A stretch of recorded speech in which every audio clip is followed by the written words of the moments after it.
Are you ready to discover the hidden face of Bitsa Park? From the outside, a park looks like just a quiet place. But did you know that the park is the name of a deadly chess game hosted by a serial killer? Chessboard Killer. In 2001, in the heart of Moscow, a story of a killer you've never heard of began. Perhaps the most horrifying of all serial killers. With the traces left behind by a cold-blooded killer, serial killer Bitsa Park had become the scene of a true crime story, now synonymous with the Moscow murders. No one was aware of the gruesome murders, as a life ended with every move. This man had only one goal: to fill 64 squares on the chessboard with blood. But when did the residents of Bitsa Park realize what was going on in that park? Which memorable crimes have become examples of criminal psychology? And who was this killer really? There is a park which seems calm and peaceful, but no one knows the dark secrets of this park. Bitsa Park was home to a monster lurking in the heart of Moscow. Every step echoed with death. The year 2001. There's a man. On the outside, he looks like a normal family man. But in the evenings, that man plays a game on a chessboard. At the end of this game, lives will end, but no one will know until the game is over. As Alexander Pichushkin terrorized the city, no one knew who he was. Just a few steps away from Bitsa Park, the killer was waiting. But how insidious a murderer was Pichushkin, and who was the real loser on that chessboard? In 2002, the park's peaceful image gave way to fear as murders skyrocketed. After the first murders, the police would do anything to solve the dark secret behind this man. But time was running out. How would the horror end? Silent moves of Bitsa Park. Year 2001, Moscow, Russia. In the early 2000s, Moscow residents often went to Bitsa Park to relax from the hustle and bustle of everyday life.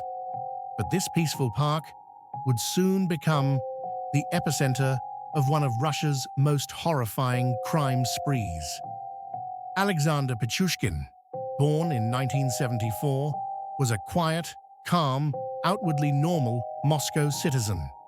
But inside, a dark purpose was growing: to fill the 64 squares on the chessboard, one murder per square. The first victims were often from the margins of society. Pichushkin befriended people walking alone in the park and invited them to play chess. When the victims accepted, it would be the last move of their lives. This dark game played in the park had begun to run quietly and deeply in Russia. In 2001, when police found the first victim in Bitsa Park, they thought it was a one-off.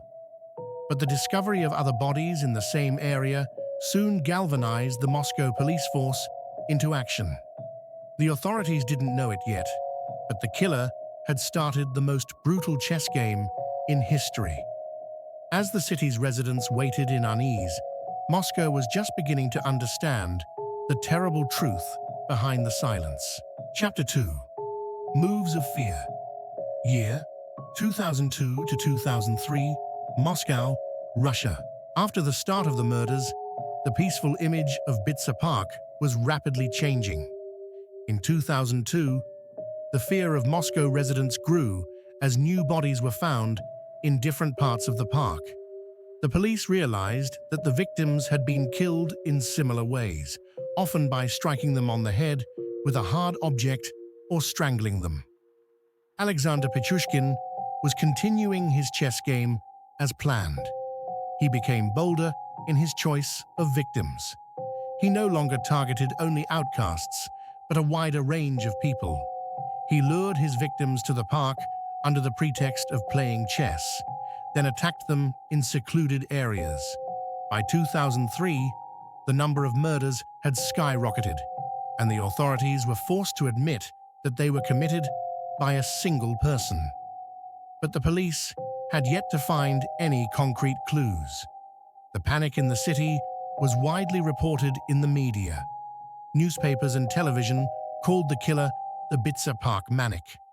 The police stepped up security in the park, patrols became more frequent, and everyone who lived in or frequented the park was questioned.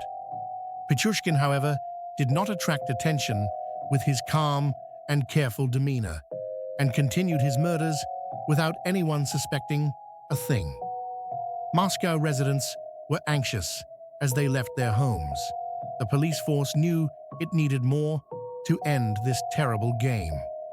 The city waited in fear for the next move on the chessboard. The Endgame year, 2004 to 2006. Moscow, Russia. The murders were relentless. Alexander Pichushkin had very little left to reach his dreadful goal of 64 murders. In 2004 and 2005, bodies continued to be found, one after the other. Bitsa Park had become the most feared place in Moscow. It was 2006 when the police finally got a concrete lead. One of Pichushkin's last victims had told her son where she was going before she was killed. Police analyzed the park's surveillance cameras and identified Pichushkin, who was seen with the victim in the last footage. In June 2006, Alexander Pichushkin was arrested. During police questioning, he confessed to the crimes and made it clear that he wanted to fill the squares on the chessboard. Authorities searched his home and found 61 squares marked on the chessboard. Pichushkin claimed to have killed 61 people, but police were only able to conclusively prove 48 murders. During the trial, Pichushkin's cold-blooded and unrepentant demeanor horrified the entire country. The trials were followed by intense media attention, and he was finally sentenced to life imprisonment in 2007. Although the residents of Moscow were relieved, the terrible events in Bitsa Park left an unforgettable mark on the city's history. The story of Alexander Pichushkin, known as the Chessboard Killer, would remain one of the darkest chapters in Russian history. Chapter 4: Aftermath and its Echoes. Year 2007, and after, Moscow, Russia. Moscow breathed a sigh of relief after the arrest of Alexander Pichushkin, but the impact of the horrific murders has not been easily erased. In 2007, Pichushkin, who showed no remorse for his crimes in the courtroom, was sentenced to life in prison. When the verdict was handed down, Moscow residents felt that justice had been served. But these terrible events left deep wounds in the community. For a long time, Bitsa Park remained a place that Moscow residents avoided and were afraid to visit.